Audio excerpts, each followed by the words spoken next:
In this video, we'll learn vaccination requirements in schools. Can schools make vaccines mandatory? The Vaccine Advisory Panel for the Centers for Disease Control and Prevention just recommended making children ages 12 to 15 eligible for the COVID-19 vaccines made by Pfizer and BioNTech.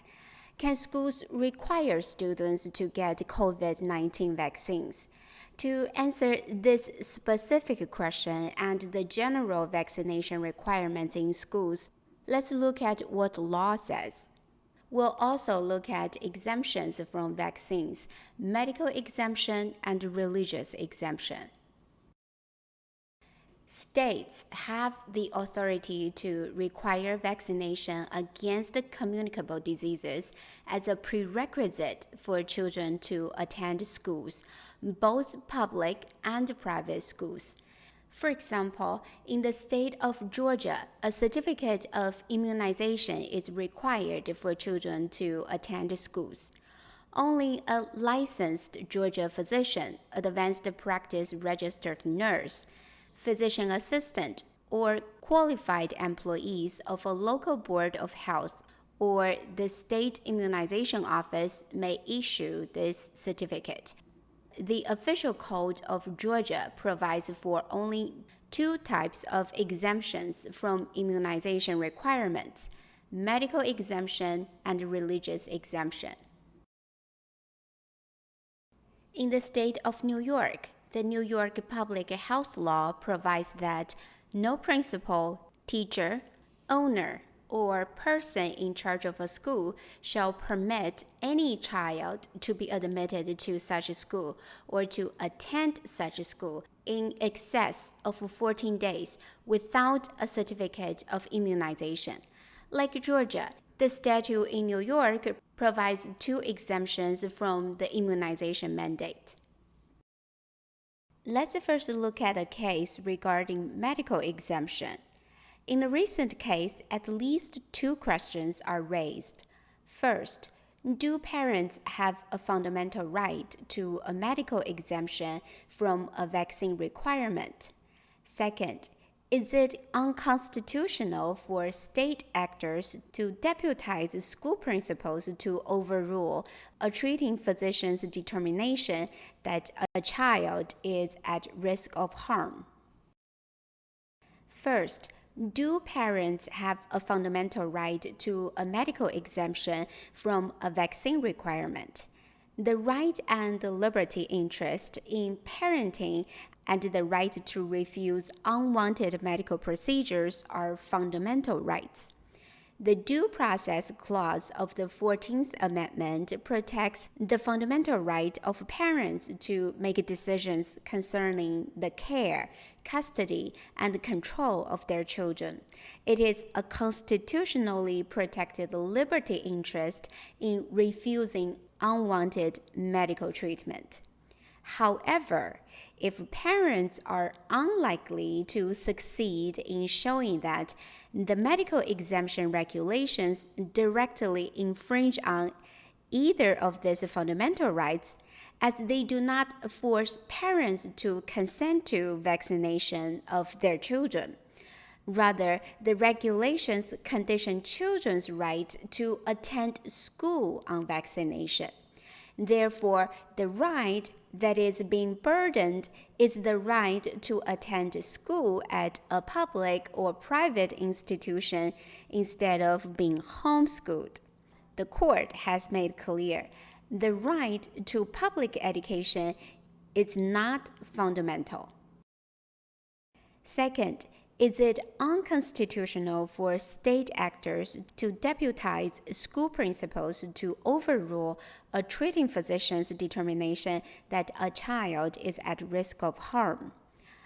According to the New York Code's rules and regulations, the principal or person in charge of the school may require additional information supporting the exemption. While a principal or person of charge of the school has the responsibility for making the determination at the outset, schools have the option of requesting that the Bureau of Immunization medical director consult on these requests. The state's medical exemption review procedures advise that in making a determination on a medical exemption request, the school should seek the appropriate medical consultation. For example, the school's medical director. As states may vest officials with broad discretion in matters of application of health laws, parents are unlikely to succeed in showing that it is irrational or arbitrary to assign review at the first level to the principal of the school the child seeks to attend. After a case about medical exemption, let's look at a case about religious exemption. In New York, two Catholic parents received religious exemptions for their children. However, the children were excluded from their school when a fellow student was diagnosed with chickenpox.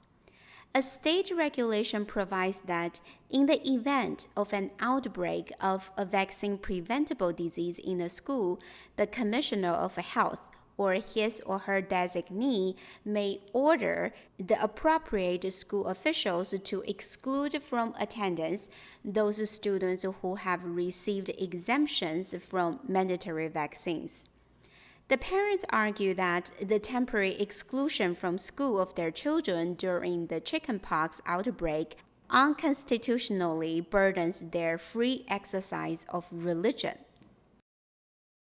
In the Prince versus Commonwealth of Massachusetts decision, the Supreme Court has stated that a parent cannot claim freedom from compulsory vaccination for the child more than for himself on religious grounds. The right to practice religion freely does not include liberty to expose the community or the child to communicable disease or the latter to ill health or death. As a result, the New York Appeals Court concluded that mandatory vaccination as a condition for admission to school does not violate the Free Exercise Clause of the First Amendment to the U.S. Constitution. New York could constitutionally require that all children be vaccinated in order to attend schools. New York law goes beyond what the Constitution requires by allowing an exemption for parents with genuine and sincere religious beliefs. In the same case, another parent applied for a religious exemption for her daughter. After asking the parent to clarify her basis for seeking the exemption, a Department of Education official denied the exemption because the parent's objection to vaccinating her daughter were not based on genuine and sincere religious beliefs. The parent brought this lawsuit seeking a preliminary injunction to compel the Department of Education to allow her daughter to attend school unvaccinated. In a hearing, the parent testified that she is Catholic and stated, "How I treat my daughter's health and her well-being is strictly by the Word of God." The parent also testified that she believed that vaccination could hurt her daughter. It could kill her. On cross-examination, the parent testified that she did not know of any tenets of Catholicism that prohibited vaccinations. She also stated that her daughter had several adverse reactions to other vaccinations. Those adverse reactions led the parent to seek God for guidance and protection.